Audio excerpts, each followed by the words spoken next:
technical difficulties. I just recorded for like 20 minutes and uh, I don't know, something got corrupted. So restarted the computer. Here we are. Gonna take it from the top here. Hopefully I don't miss anything that I said before, but uh, welcome back to Gold Standard Culture. I'm Chris. We do Warriors content over here, as well as some Thunder stuff and just NBA stuff in general. The podcast will happen tomorrow, so that'll be coming soon. We'll be recapping some games that happened, a couple debuts as well. So it's gonna be fun. We talked about in the last video here, Warriors Suns, and the Warriors narrowly losing that game despite just not shooting well. Played a great game. Unfortunately, the offensive rebounding kind of got them, and the shooting just wasn't there. But in general, they kept everything else under control. And, you know, as we know, the Warriors are known to be a team that turn the ball over a ton. They kind of get themselves into really sticky predicaments that end up turning into losses, or just giving teams chances to win. And in that game against Phoenix, luckily didn't happen. But in last night's game against the Sacramento Kings, almost blew it, and we'll get into what happened and everything. But this was just a great game. You know, we talked in that Suns video, Draymond potentially coming back for this game. Unfortunately, did not. However, Steve Kerr has said that they're hoping to get him back either on Sunday for the game against the Rockets, or potentially on the second night of the back-to-back, which will be in New Orleans. So Draymond is playing one of those two games, which is great. It's just, I would not want to see something like an ankle sprain turn into some Kawhi shit where it's just like, okay, it's been a month, where is dude? So here we are against the Kings in Sacramento at Golden One Center. We know how loud that crowd can get. We know how poor the Warriors were on the road last season. I was nervous before the game. I'm sure every Warriors fan was nervous to start that game, because you lost game one, which you can live with. I think we would all agree that it was still a good game, all things considered, and the Warriors really tried their hardest to stay within it, especially without Draymond, but just lost it. And, even though it was a good loss and not a bad loss, you don't want to go into game two on the road and lose again. That's you don't want to be in the same spot like we were last season, where it was like, okay, they're 0-1 on the road, it's all good. Well, they're just 0-2. 0-3, they'll get it rolling. 0-4, okay, I'm kind of getting nervous, and then all the way up to 0-8 to start the season on the road. You just don't want to see it. So tonight was really anxiety-filled for a lot of Warriors fans, I can imagine. And Kings fans, I'm sure you guys were just psyched, just excited for a great game. The Kings are ascending, man. This is a budding rivalry. I think we're all, everyone in the Bay Area, everyone in Sacramento, everyone likes this. This is, having these teams be competitive is a great thing. It's just going to do so much for Northern California. And, we're already seeing, this Kings fan base that's deserved winning basketball. They've got it, Had a big win the other night in Detroit, I think it was. Am I wrong there? I think it was Detroit. I could be wrong. Harrison Barnes dropped 33. Steph Curry is the first player in NBA history to have to be a current player with another NBA player signed to his shoe deal or shoe brand. De'Aaron Fox is now a part of Curry, which is kind of crazy to think about. And like the day after that happens, they're playing on the court together. Pretty crazy to think about. So that'll be exciting to watch, seeing who else could potentially be a part of this. But happy for De'Aaron. Glad he's going to be a part of something pretty great. I do have a pair of Currys myself. Good shoes. But to get into the game, man, started off a little rocky. Not because the Warriors were turning it over a lot, not because they were over-fouling or weren't rebounding or anything or playing poor defense, just because the Kings started really hot offensively, make De'Aaron Fox, when he's hitting threes, that team is filthy. And when, someone like Harrison Barnes is scoring, they're pretty filthy. And then you get Keegan Murray going off. It can be it can be a snowball really quickly with this Kings team. We know they had the greatest offense of all time, points-wise and efficiency-wise last season. So to come back in and start off the way they did, 29 points in the first quarter, probably saying, well, they didn't even get 30, so it wouldn't have been that bad. But it was pretty nerve-wracking to start, especially because the Warriors, once again, had a very slow start to the game.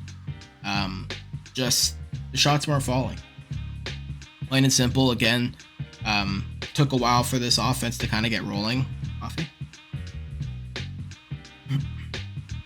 However, in that second quarter, Warriors just the rust from the off season vanished, and they came alive.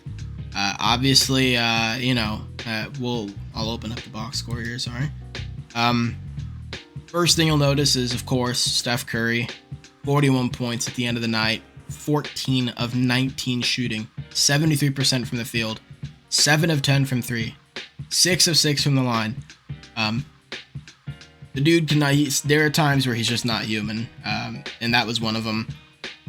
But the offense in general, once that second quarter hit, again, without Draymond, Chris Paul starts. And so Chris Paul plays the first 5 minutes of the first quarter, sits the rest, unless Steph gets into foul trouble, which he comes back in at the end. And then Chris Paul comes in at the second quarter. And that's where him and the second unit start to roll out. And it was kind of matched up perfectly to where Chris Paul comes in with the second unit and De'Aaron Fox comes off the floor. Once that happened, they just took off. The Warriors did.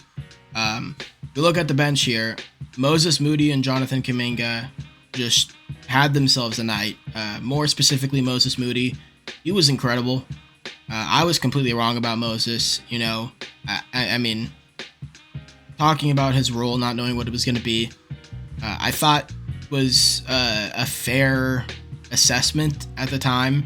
But his first 2 games, this is the mentality I'm looking for from players. It's just the I will not be denied mentality. And we don't see it from Wiggins, who's someone we want to see it from, because if he had that, he'd be one of the best players in the league. I mean, he's an athletic demon, but he just doesn't have that killer instinct. So to see Moses come in and just, again, even though it may not look a certain way, he's got that instinct. And the defense is improving. Defensive IQ is improving. When we look at Kuminga, he's fucking ads, sorry. When we look at Kuminga, his ask right now, get on the glass and guard the best man. That's what you got to do. Work within the flow of the offense. Don't foul. Try not to turn it over. And just take smart shots.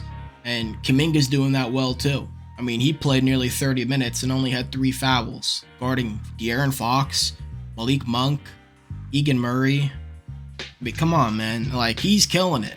Kuminga's killing it. Moses is killing it. 3 steals for Moody, reading passing lanes. He's getting the angles down. He's understanding positioning better. Getting out in transition, taking smart shots, having faith in his jump shot.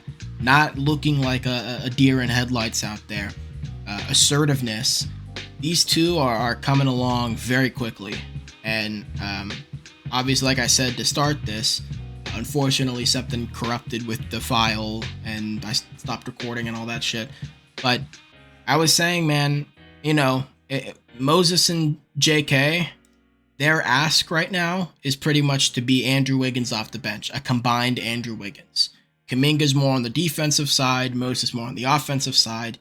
Can they produce an Andrew Wiggins-like effect off the bench? And I'm looking at both of them combined, and frankly, they're eclipsing Andrew Wiggins. They're not playing like him, they're playing better than him. JK's playing better defensively. He's getting on the glass more. I know 5-5, but last game, I think Wiggins had 4 or 5 more rebounds than him. I think Wiggins only had 1 rebound in that Suns game. Kuminga had 6. I think Kojo also had a rebound, which was just sad. Oh, I don't know why the ads keep playing. I apologize. Maybe you can't even hear him. I don't know. But I digress. Moses, he came in and he's been killing it. And he gets on the glass. We know he's someone who's always searching to get that offensive rebound. He hustles a lot on the offensive glass on a ball that might not yet have total possession for the opponent. He'll dive, he'll get on the floor, he'll go out of bounds, he'll do whatever he can to try and extend that possession. The defensive glass, he'll soar in and get rebounds. Understanding where to be in transition offense and defense, he's rapidly improving in. And I just think if we're looking at them right now combined, they're outplaying Andrew Wiggins. You know, they just are. And this is not a rant against Wiggins. We know what he can be. Peak Andrew Wiggins can give you 18, 40% from three, and elite all defensive level perimeter defense. But we haven't seen that yet. It's been a while. Last season, I don't really want to talk about last season for him because it's just a little not fair. He had the injuries, so he barely played that. And then obviously he had his issues with his father in the hospital, and so he didn't play for much. He had a couple showings in the playoffs, but you can't really just expect a dude who's missed like the entire season to come into the playoffs, be your third best player with ease, and then carry that. It takes some time, kind of like Clay. So, you know, as we speak, I think Kuminga and Moses are eclipsing Andrew Wiggins, but I really hope we can see peak Andrew Wiggins come back into form, because if these two are playing the way they are, and then Wiggins is also playing at his best self, team's looking very, very, very, very, very dirty. Very dirty, to say the least. Again, though, no Draymond means Kevon Looney's impact is going to be way more important and integral, and Dario Saric is going to get bumped up, so his impact is going to be way more integral. We know how Loon plays against the Kings. This dude balls out. You see the 8 points, 12 boards, obviously, 6 assists, 3 steals, a block, only 1 foul, or 3 fouls, sorry. Loon was killing it. We got a bit of Milwaukee and UCLA Loon. Pulled a crossover there on, I think, Sabonis. Took it to the cup. That was nasty. Got the crowd jumping in Golden One. But Dario, offensively, I felt had a bit of a better game. Wasn't forcing as much. I think Chris Paul did a lot better at setting him up properly. Game one, we talked about the 7 missed layups that he had. It felt like he was kind of forcing things just a little bit. Taking good shots that he normally makes, but forcing it a bit. And I played a little more within the offense, only scored 5 points. I know people would want like 10, maybe more, but it's fine, 5 points. The only issue I had was the 4 fouls. I think he picked up 2 or 3 in the third quarter, and that was a problem because they just sat Kevon, and you don't want to burn out Loon. He's your most durable player. So we got to see Trace Jackson Davis's debut. And the Warriors had their typical, old school third quarter run. You see the 39 points there. They went off in the second quarter with 36, but 39 in the third, extended the lead, I think, to like 16. And Trace came in, he's a +7, got a rebound, contested a few shots, changed a few shots, even a layup from De'Aaron, who, you see him here, 39 points on the night. Like, Trace played pretty well. Only 5 minutes, small sample size, but I think he played well. So I was excited to see that. Gary, he's still coming along. I think the thing about Gary, and we saw it with his time in Portland, even though he barely played in Portland, but in his time there, the issue with a guy like Gary is there's a specific lineup where Gary Payton Jr. is just massively impactful, where he's like, this is where he's going to take off. And then there are lineups where it's like, okay, he's getting a lot of the load here, and there isn't enough offense around him. Therefore, Gary Payton's role is a little less important, I would say, or a little less noticeable. But still, 18 minutes, he was a -3, 7 points, an assist, a steal, guarded De'Aaron, guarded Malik. Just played good basketball as always. He did hit a 3, which was nice to see. I think he missed all of them. in game one. He only took like 2 or 3, but still. Hit his free throws as well. That's something I want to see too. I'm always happy with Gary's production. It's just, again, he's someone where when Draymond's back, a lineup where Chris Paul has Gary more times than not, playing with Dario, hopefully Moses, and maybe Clay or something. Looking a whole lot better now for Gary and his role. For more on the starters, I thought Clay played great. I thought Clay played absolutely great. The fourth quarter of this game was just a mess. The Warriors had their, old school take your foot off the gas. Team gets right back in it. They were up 16 midway through the fourth, and then turnovers just started. Sacramento, I think at the end of the third, started blitzing Steph, throwing double teams, triple teams at him, and guys weren't ready for it. Jonathan wasn't ready for it. They were a little thrown off because it hadn't happened in the first 2 games, in the majority of the first 2 games up until that point. So once it did, it took a little bit for them to kind of get under control. And Sacramento jumped right back into things. They forced like 8 or 9 turnovers in that fourth quarter consistently. And Clay had a couple of them. Chris Paul found him on one. He had a little bit of a duck in for what would have been a little bit of a post fade in the lane, but couldn't handle the ball. Got stolen. And then he had one when he was out of bounds, where he was passing the ball in. Nobody came to help. 2 guys just stood there. I think it was Steph and CP. They kind of just stood there. No one else came to help. So to avoid the 5-second rule, Clay tried to pass it into Kavan, who was almost like a sideline receiver, and Sabonis came in and stole it. And that was tough. Clay kind of gets put on an island, unfortunately, a lot of the time.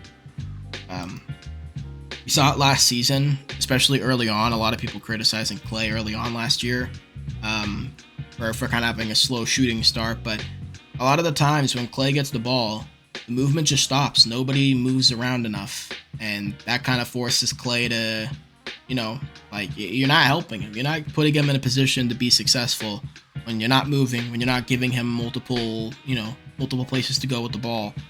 Like you do with Steph, like you are with Chris Paul at the moment, like you do with Wiggins.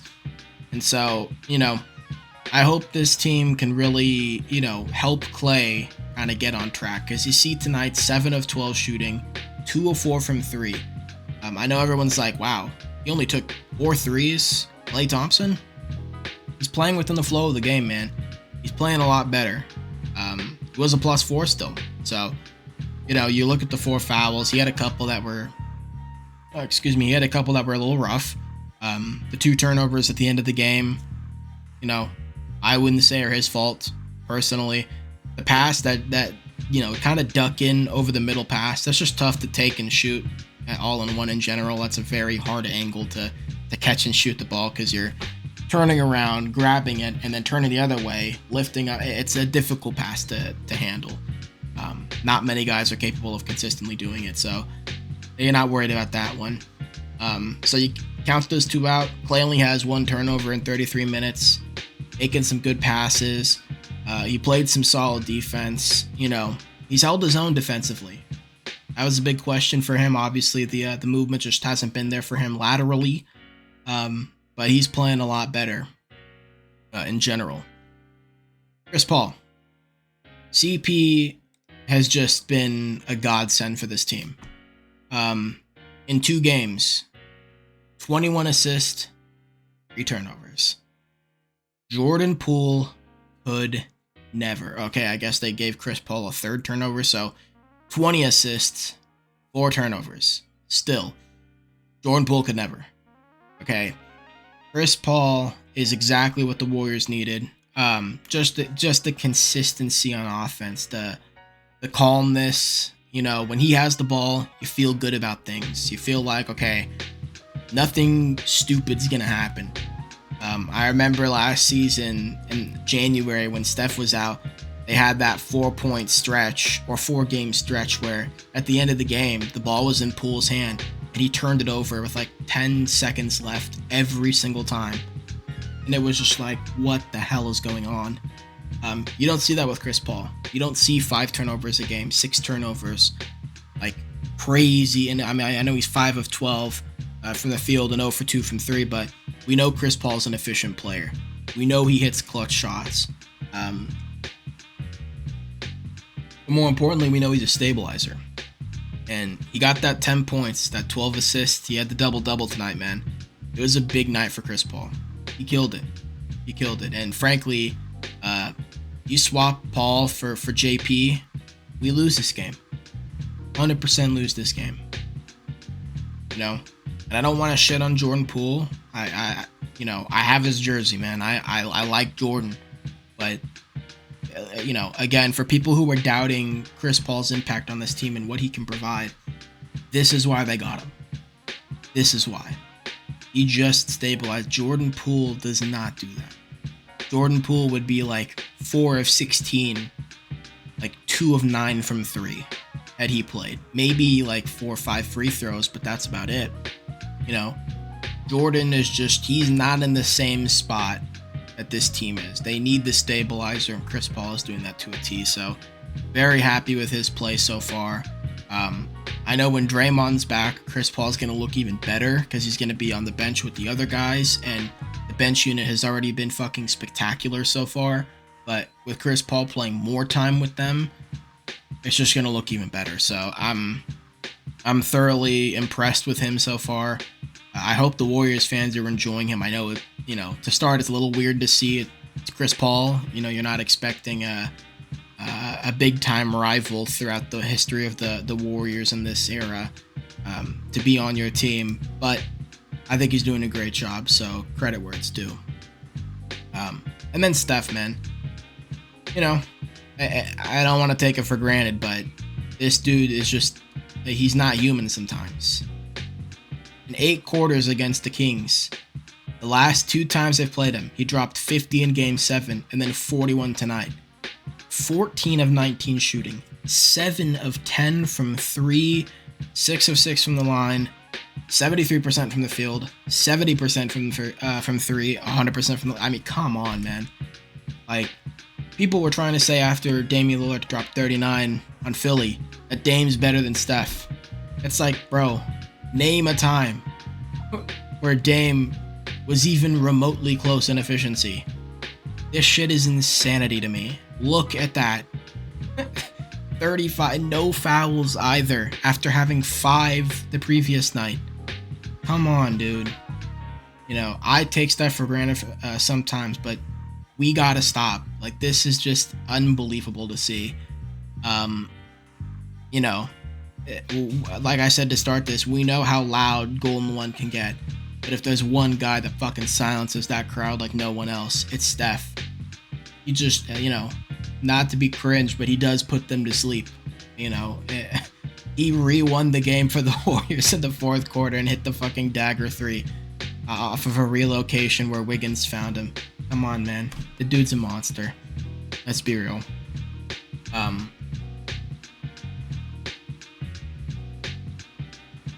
did want to mention the offensive rebounding for the Kings, because the offensive rebounding was a big issue for the Warriors in the game against the Suns, especially because the shooting was not there.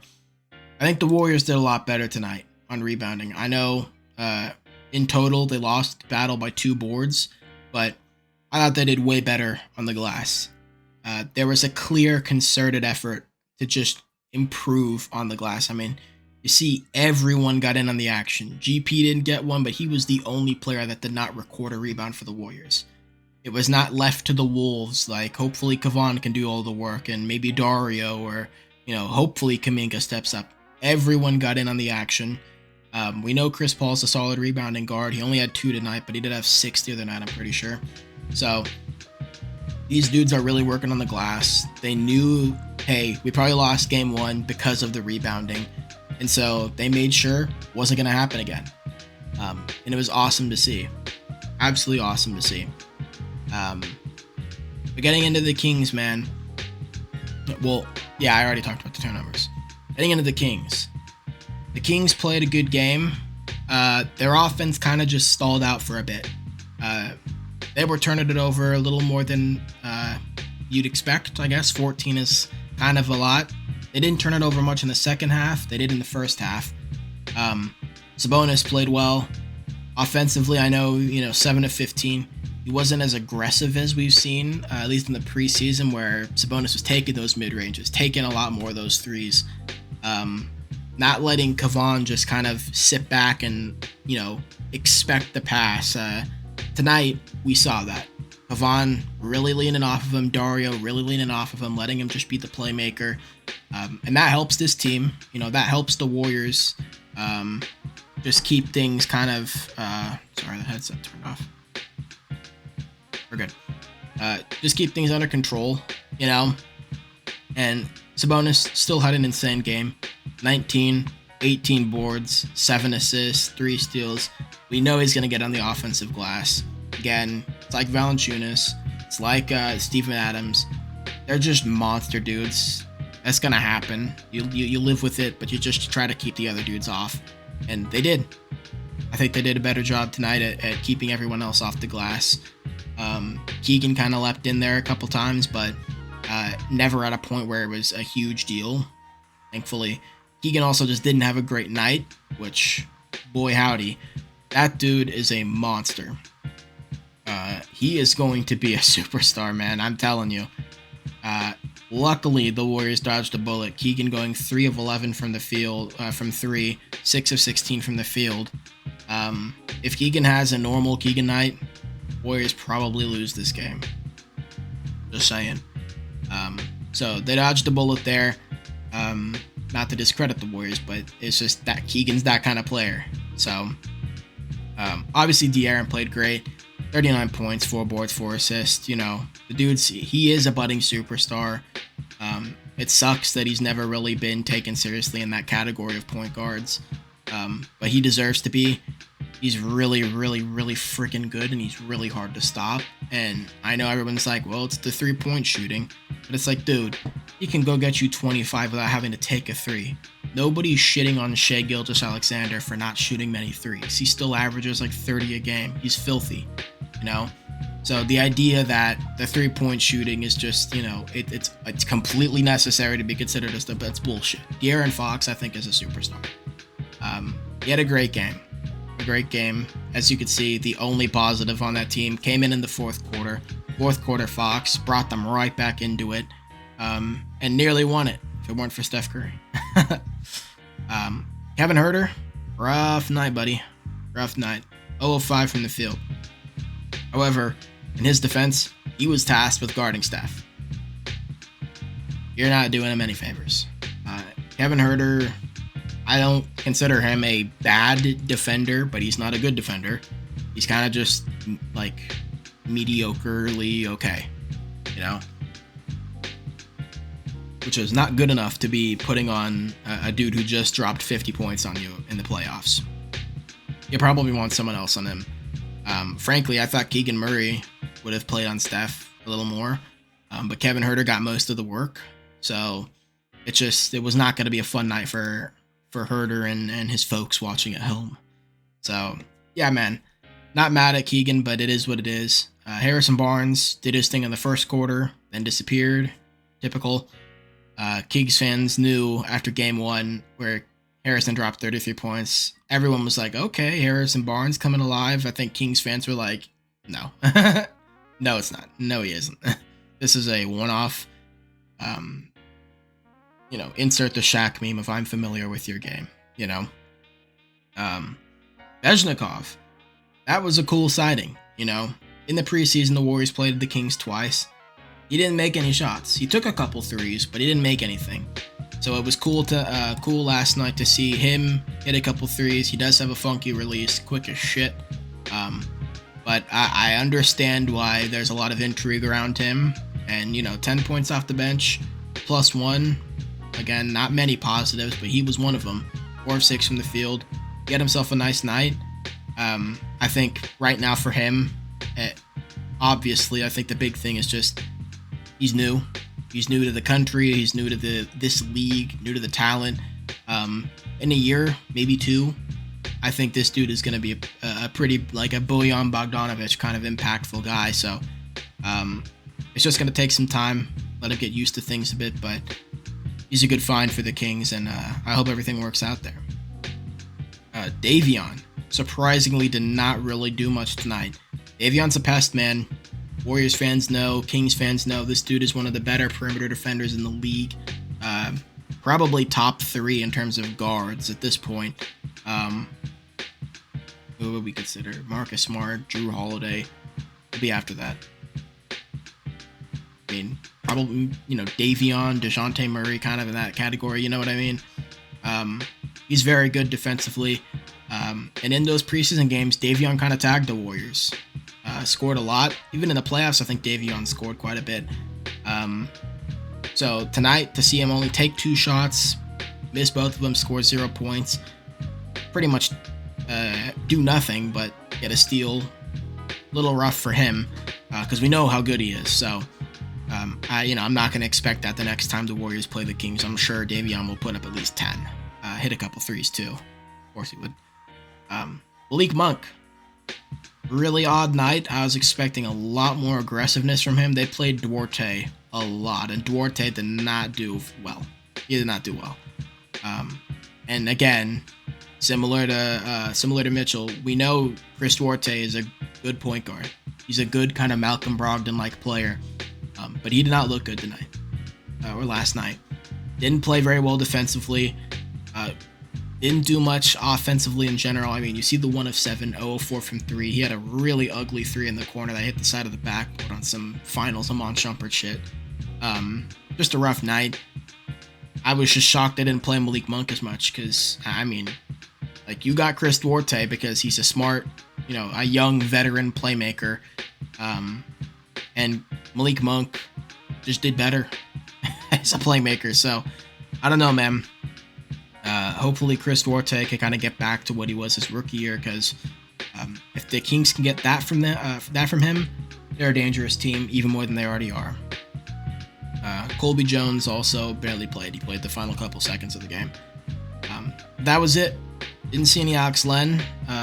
No Keon Ellis, who kind of tagged the Warriors in that final preseason game against the Kings. Kessler Edwards, nothing. Jordan Slauson, I think is his name. He didn't play. I think he's one of their rookies, actually, if I'm not mistaken. Could be wrong there. But, yeah, man. This was a good game.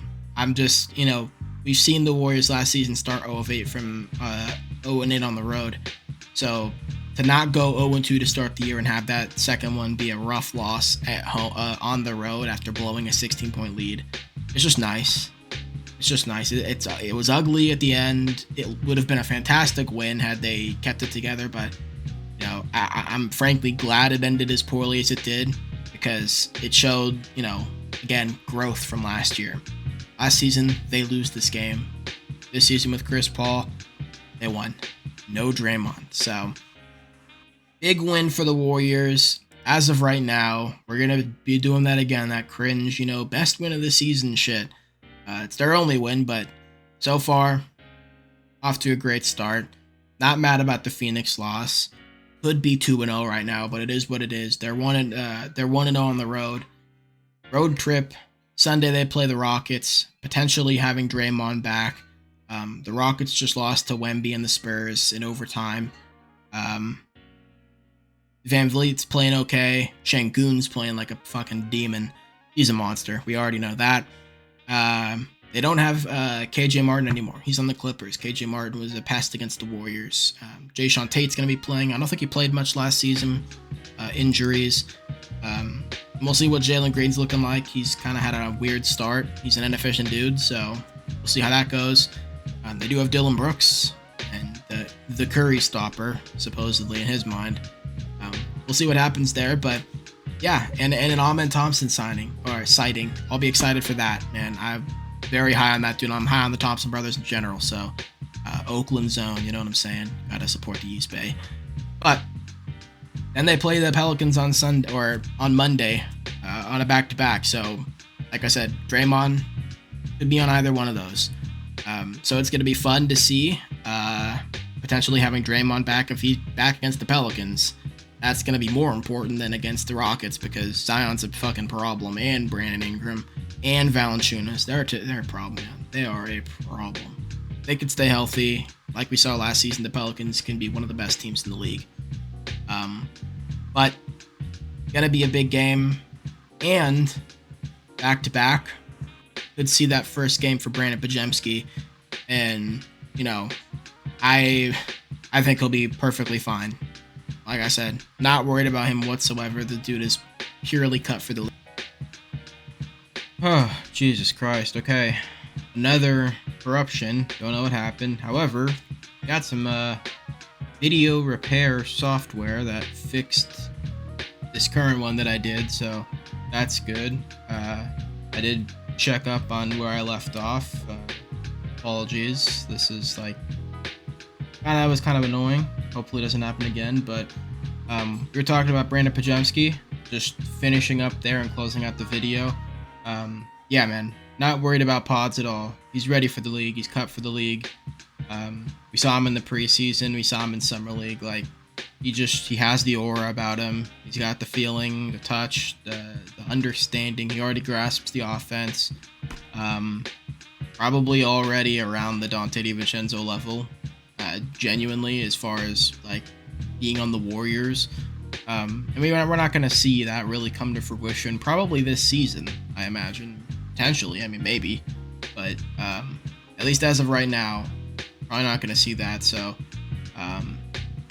it's just nice to at least see him get some run time here, potentially in this upcoming back-to-back here, which I imagine he will. So that's going to do it. We'll see you on Sunday. Going to be doing the podcast, but that's got the Warriors, man. So it's going to be a kind of a packed couple days here. A lot of videos coming out. So hopefully you enjoy them. Hopefully you guys are enjoying the start of the season. A lot of crazy stuff happening. We'll be talking about the Thunder games. Dominic and I will tomorrow, which those have been fantastic. Chet Holmgren yesterday, 7 fucking blocks. Came back from down 11 with a minute and a half left in the game. Shea's averaging 30 again. It's a fantastic start to the year all around. Donovan Mitchell dropped 40 something, I think it was. So it is a great day for basketball yesterday, and just a great start to the season. So yeah, man. Thanks for you guys didn't have to sit there and watch all this. I'll edit out all this stuff that doesn't need to be here, but regardless, appreciate you guys sticking around. So hopefully you're enjoying the Warriors breakdowns and stuff. I think I'm liking doing these more than I did last season. Last season I would just take notes and go off of those, but now I feel like I've got more of a collected thought process, just having stuff in front of me. I don't know. Maybe you guys can notice it if you watched them last season. But yeah, thank you guys for watching. If you enjoy the content, please leave a like, comment, and subscribe. Like I said, we'll be back Sunday and Monday as well. So yeah, man, thank you guys for watching, and have a good rest of your weekend. Football tomorrow, so that as well. Anyways, peace.